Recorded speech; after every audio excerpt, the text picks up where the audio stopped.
అందరికీ నమస్తే. సో పొద్దున్న నుంచి తిరుపతి ప్రసాదం గురించి నేను మాట్లాడిన వీడియో, నేను మాట్లాడిన మాటలు చాలా మందికి తప్పుగా అనిపిస్తున్నాయి. సో ఎక్స్ప్లెనేషన్ ఇచ్చే ముందే ఆ మాటలకు ఎవరన్నా హర్ట్ అయి ఉంటే డెఫినెట్గా సారీ చెప్తున్నాను. అండ్ నన్ను రెగ్యులర్గా ఫాలో అయ్యేటోళ్ళకు నాకు వెంకటేశ్వర స్వామి ఎంత ఇష్టమో తెలుసు. యూట్యూబ్లో, ఇన్స్టాగ్రామ్లో 3 నెలలు 4 నెలల సంధి శనివారాల వ్రతాల గురించి, వాటి డీటెయిల్స్ గురించి నేను చెప్తూనే ఉన్నా. అవేవి దేని గురించి ఎవరు మాట్లాడుకోలేరు. అన్ఫార్చునేట్లీ దీని గురించి మాట్లాడిండ్రు. ఏదైనా సరే తప్పు జరిగింది నా సైడ్ నుంచి. నా మాటలు తప్పుగా ఉన్నాయి తప్పితే నా ఇంటెన్షన్ అది కాదు. మేము రిచ్ అని అన్నది 10,000 L1 క్యూ లైన్లో నిలబడ్డప్పుడు, పొద్దున ప్రసాదం తీసుకునేటప్పుడు కాస్ట్లీ లైన్లో నిలబడ్డమని ఆ ఉద్దేశంతో అన్నాను.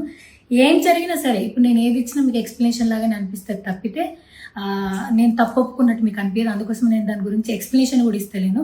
తప్పైతే నా సైడ్ నుంచి జరిగింది అండ్ నా తమ్ముడు సోను తరపున నుంచి కూడా జరిగింది. తను అవైలబుల్లో లేడు. తన తరపున, నా తరపున అందరికీ సారీ చెప్తున్నా. సో నా ఇంట్లో వెంకటేశ్వర స్వామి, నా చేతి మీద వెంకటేశ్వర స్వామి, అన్నిటికన్నా ముఖ్యంగా జీవితంలో నాకు అత్యంత విలువైంది నా బిడ్డ. నా బిడ్డను కూడా వెంకటేశ్వర స్వామి ఇచ్చిండు. నేను ఆయన గురించి తప్పుగా ఎట్లా మాట్లాడతా? అస్సలు ఆయన గురించి తప్పుగా మాట్లాడా. ఆయన గురించే కాదు, నన్ను రెగ్యులర్గా ఫాలో అయ్యేటోళ్లకు నేను అన్ని మతాల దేవులను మొక్కుతా, అందరి దేవులను మొక్కుతా. అందులో వెంకటేశ్వర స్వామి నా జీవితాన్ని మార్చిండు.